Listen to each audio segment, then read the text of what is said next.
Hello students, कैसे हैं आप लोग। आई होप कि आप सब लोग ठीक होंगे और अपने एग्ज़ाम्स अच्छे से दे रहे होंगे, उनकी तैयारी अच्छे से कर रहे होंगे। अच्छा, बहुत ज़्यादा जो मसला है, मैंने बहुत सारे स्टूडेंट्स ये नोट किया है कि उनको पेपर लिखने में बहुत ज़्यादा मसाइल होते हैं, पेपर को प्रेजेंट करने में बहुत ज़्यादा मसाइल होते हैं। और बदकिस्मती से ये भी है कि बहुत सारी जगहों पे हमें सिर्फ पढ़ना तो सिखाया जाता है, चीज़ें याद तो करवा दी जाती हैं, लेकिन उनको पेपर में किस तरह प्रेज़ेंट कर सकते हैं, आप किस तरह उनको ब्यूटीफ़ाई कर सकते हैं, किस तरह आप एग्ज़ामिनर के लिए आसानियाँ पैदा कर सकते हैं जिससे वो आपको पूरे मार्क्स दे, ये बहुत कम देखा गया है।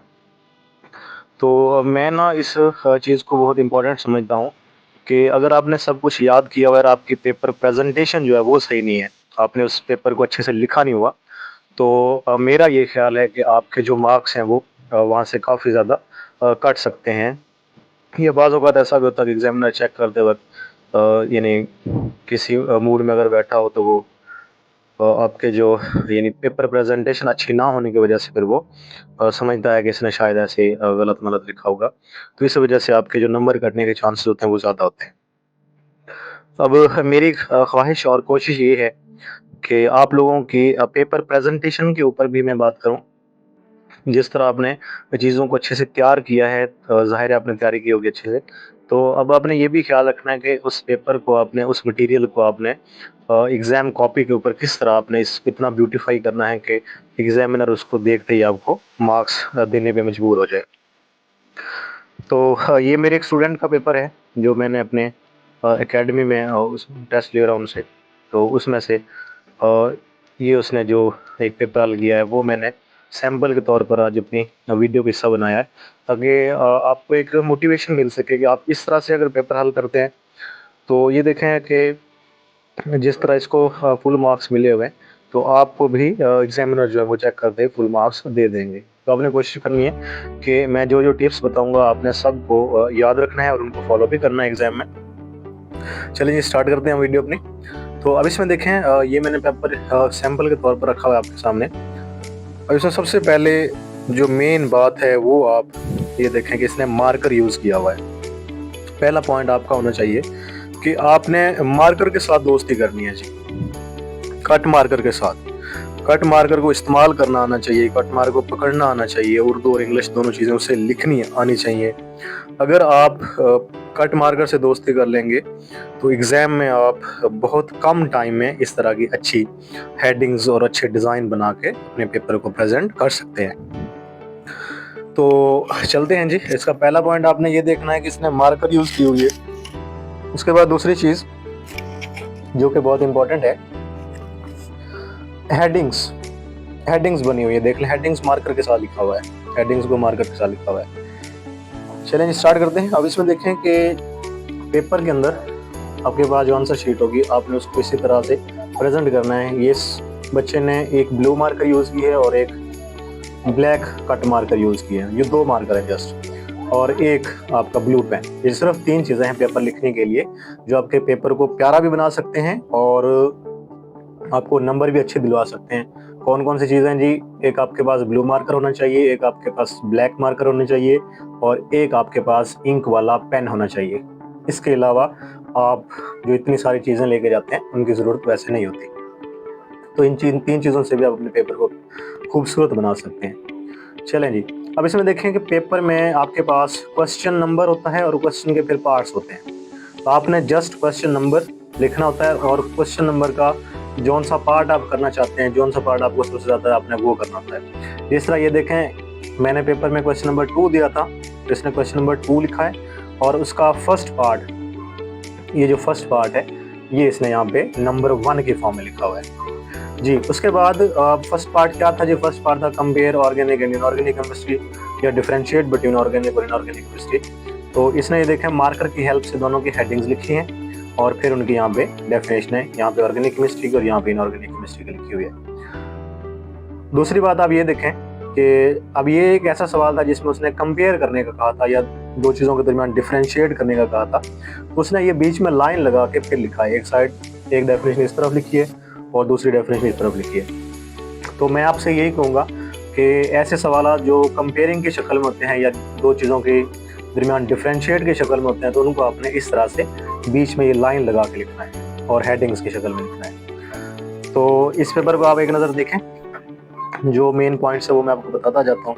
अब इसमें देखें, ये सवाल था ऑर्गेनिक और इनऑर्गेनिक केमिस्ट्री में डिफरेंशिएट करें, तो दोनों ने यहाँ पे उसने एक दो बॉक्सेस की शक्ल में लिखा। उसके बाद मालिक्यूलर मास में उसकी डेफिनेशन लिखी है और उसके बाद मालिक्यूलर मास की एग्जाम्पल भी लिखी है।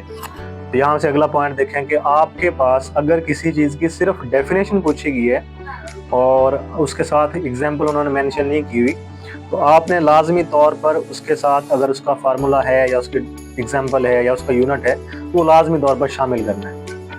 ये आपके पॉजिटिव पॉइंट्स होते हैं जो आपके पेपर में हेल्प आउट करते हैं आपकी मार्किंग अच्छी करने में। उसके बाद अगली डेफिनेशन देखें, हेट्रोजीनस मिक्सचर की थी। अब इसमें उसने हेट्रोजीनस मिक्सचर की डेफिनेशन लिखी, उसके बाद एग्जाम्पल दी हुई जी, सॉइल, रॉक्स, ईटीसी। उसके बाद देखें, ये बड़े प्यारे अंदाज से पार्ट नंबर 3 हल किया, उसकी हेडिंग दी है, फिर उसका आंसर, फिर उसके बाद पार्ट नंबर 4 है, उसके बाद पार्ट नंबर 4 की जो हेडिंग है वो लिखी हुई है, उसके बाद उसकी डेफिनेशन लिखी हुई है। पार्ट नंबर 5 शुरू हो गया, एनवायरमेंटल केमिस्ट्री, इसकी डेफिनेशन लिखी हुई है। उसके बाद फिर से कंपैरिजन वाला सवाल आया, तो उसने फिर कंपैरिजन की शक्ल में लाइन लगा के लिखा है। ये फिर आगे वैलेंसी और वेरिएबल वैलेंसी की डेफिनेशन है। उसके बाद तो इसमें आप ये चीज़ नोट करें कि मार्कर यूज़ की हुई है, नंबरिंग दी हुई है और हेडिंग्स बनाई हुई हैं, प्रॉपर हेडिंग्स बनाई हुई हैं। तो ये एक पेपर है उसका, और उसके बाद मैं आपको इसके और पेपर दिखाता हूँ। तो मेरी ये ख्वाहिश है कि आपको इससे मोटिवेशन मिले और आप भी अपने पेपर को इस तरह से खूबसूरत बना सकें। ये देखें, ये उसका मैथ का टेस्ट है। तो मैथ में भी उसने क्वेश्चन नंबर 1, फिर उसका पार्ट नंबर 1 और इस तरह से हल किया है। थोड़ी सी जगह में देखें कितना प्यारा उसने चारों के चारों आंसर निकाल के दे दिए हैं। उसके बाद देखें, नेक्स्ट पार्ट और उसका क्वेश्चन लिखा हुआ है और क्वेश्चन के बाद सॉल्यूशन के बाद उसने सारा सॉल्व कर दिया दोनों। अब इस तरह के जो सवाल आते हैं ना, जिसमें राइट हैंड साइड और लेफ्ट हैंड साइड बराबर प्रूव करनी होती है, तो आपने भी इस तरह करना है कि लाइन लगा के एक तरफ लेफ्ट हैंड साइड प्रूव करें और दूसरी साइड पे राइट हैंड साइड प्रूव करें उसकी। नेक्स्ट पार्ट 3, तो ये देखें सवाल left hand side right hand side उसने प्रूव की है। उसके बाद ये सवाल देख लें, उसके बाद ये उसने क्वेश्चन किया हुआ है। तो इसमें भी वही पैटर्न है उसका, और लेफ्ट हैंड साइड और राइट हैंड साइड वाला। ये इसका दूसरा पेपर है। उसके बाद मैं आपको इसके और पेपर दिखाता हूँ। ये है जी उसका फिजिक्स का। तो इसमें देखें, ये प्यारे अंदाज में उसने शॉर्ट क्वेश्चन नंबर 3 लिखा हुआ है, short question part number 1, rest और मोशन का फ़र्क था, तो उसने बॉक्सेस की शक्ल में यानी लिखा हुआ है। तो इसके पूरे नंबर दिए हुए। उसके बाद पार्ट नंबर 2, डिफाइन पोजीशन की डेफिनेशन लिखी हुई है। अच्छा, अब इसमें एक बात और नोट करें, आप कितनी सफाई है। ये सफाई से लिखना ना आपको बहुत फ़ायदा देगा आपको एग्जामिनेशन के पॉइंट ऑफ व्यू से। अगर आप बहुत सारा मटेरियल लिखते हैं, कंजस्ट करके लिखते हैं, साथ करके लिखते हैं, तो उसका फिर नुकसान ये होगा कि एग्जामिनर्स तंग आ जाता है लिखाई से या पढ़ने से या इतनी चीज़ों को अलग अलग करने से, इस वजह से आपके जो नंबर है वहाँ पे कट जाते हैं। तो इसलिए देखें थोड़ा वक्फा रखा हुआ है और यानी सफाई नज़र आ रही होगी। आप अगर इसकी एक बात नोट करें तो इसने अपने पेपर में सफाई का जो वो ज़्यादा ख्याल रखा हुआ है, चीज़ों को नीट एंड क्लीन करके लिखा हुआ है। ये उसका अगला पेपर है। उसके बाद में इसको नेक्स्ट पेपर दिखाता हूँ आपको, केमिस्ट्री का पेपर। ये देखिए, ये केमिस्ट्री का पेपर है उसका। इसमें न्यूक्लियर केमिस्ट्री की डेफिनेशन, पॉलीएटॉमिक मॉलिक्यूल की डेफिनेशन, साथ में एग्जांपल्स लिखी हुई हैं, प्रॉपर्टीज ऑफ न्यूट्रॉन और प्रॉपर्टीज ऑफ न्यूट्रॉन के बाद है जी पीरियड और ग्रुप में फ़र्क, तो ये लाइन लगा के लिखा हुआ है। उसके बाद एटॉमिक रेडियस की डेफिनेशन, एग्जांपल लिखी हुई है, डबल कोवलेंट बॉन्ड, प्रॉपर्टीज़ और प्रॉपर्टीज़ उसने पॉइंट बना के लिखा हुआ, एग्जांपल लिखी हुई है। तो ये देख लें आप, इसकी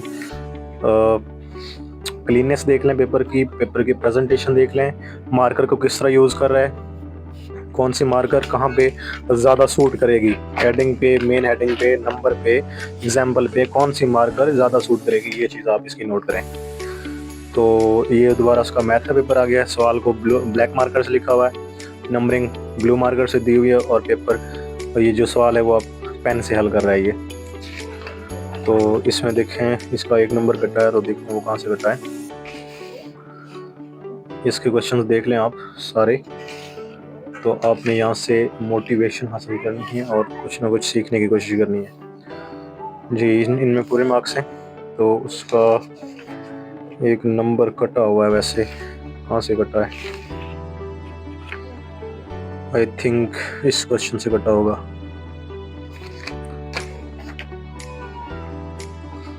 हाँ जी, तो ये अब उसके पेपर की प्रेजेंटेशन देखें। उसके बाद आपको इसके मैं 1-2 पेपर और दिखाता हूँ। ये पेपर जस्ट मैं ना एक सैंपल के तौर पर लेके आया हूँ कि अगर हम अपने बच्चों को इस तरह से तैयार करें और अपनी तैयारी को इस तरह से करें तो हमारे जो मार्क्स हैं वो उनमें काफ़ी ज़्यादा बेहतरी आ सकती है। अच्छा, एक बात और यहाँ पे आपको बताना चाहूँगा कि जिस तरह ये क्वेश्चन चल रहा है, अब ये क्वेश्चन ना सपोज पहला क्वेश्चन था तो ये खत्म हो गया, यहाँ पे दूसरा क्वेश्चन था। अब उसके बाद हमने क्वेश्चन नंबर 3 स्टार्ट करना, तो ये उसने क्वेश्चन नंबर 3 लिखा हुआ है। ये देखें आप क्वेश्चन नंबर 3, उसके बाद दोबारा उसी के पार्ट स्टार्ट हो गए हैं। तो ये चीज़ है ना, बाज़ बच्चों मैंने देखा हुआ है ऐसे कि वो ना क्वेश्चन पूरा छाप देते हैं, यहाँ पे क्वेश्चन लिखने के बाद आंसर शुरू कर देते हैं। ये नंबरिंग का वो ख्याल नहीं करते। तो ये क्वेश्चन नंबर कौन सा है, ये क्वेश्चन नंबर और उसका पार्ट नंबर कौन सा करें, ये 2 चीज़ें आपने खास ख्याल रखनी है। उसके बाद मार्कर को देख लें किस तरह यूज़ किया हुआ, ये डेफिनेशन लिखी हुई है ऑर्थो सेंटर की। इस तरह से मैथ में डेफिनेशन भी पूछी जाती हैं। उसके बाद इसके मैं और पेपर दिखाता हूँ आपको। ये जो इसका पेपर है ये जो इसका पेपर है एवापोरेशन और कंडेंसेशन केमिस्ट्री का पेपर है। मेल्टिंग पॉइंट बॉइलिंग पॉइंट में फ़र्क क्या होता है, और उसके बाद एलोट्रॉप और उसकी वजूहात ये देख लें। उसके बाद ट्रांजिशन टेम्परेचर, उसकी एग्जांपल लिखी हुई है, डायनामिक इक्विलिब्रियम। और ये उसका यहाँ से नेक्स्ट स्टार्ट हो गया क्वेश्चन, उसमें दोबारा उसी पैटर्न पे सारा कुछ लिखा हुआ है। और ये देखें आप, तो यहाँ से ना आप ये उसका अगला क्वेश्चन खत्म हुआ तो उसके बाद फिर देखें एक ही पैटर्न आ रहा है। अब मैंने ना ये चीज़ भी नोट की है कि हम एक क्वेश्चन को लिखते हैं बड़े ना ऐसे खूबसूरत करके, और जब नेक्स्ट क्वेश्चन पे पहुंचते हैं तो हम थक जाते हैं, फिर वो हमारा जो स्टाइल है वो एकदम से चेंज हो जाता है। तो इसके पेपर में आपने एक बात और नोट की होगी कि कंसिस्टेंसी है, इसने जो जो पैटर्न स्टार्ट में रखा हुआ है आपको इसके लास्ट क्वेश्चन तक वही पैटर्न नज़र आएगा। तो ये जी हालात वाक़यात हैं, आपने इनसे सीखने की कोशिश करनी है इससे, और इस तरह से आपने अपने पेपर को ब्यूटीफाई करना है। जी स्टूडेंट्स, ये कुछ बातें थी आपकी एग्ज़ाम के हवाले से आपके साथ जो मैंने शेयर की हैं पेपर प्रेजेंटेशन के हवाले से। तो आपने अपने पेपर को इस तरह से कोशिश करनी है कि डिज़ाइन करें आप, अपने ब्यूटीफाई करें पेपर को, ताकि आपके जो मार्क्स हैं वो अच्छे आ सकें। Thank you very much.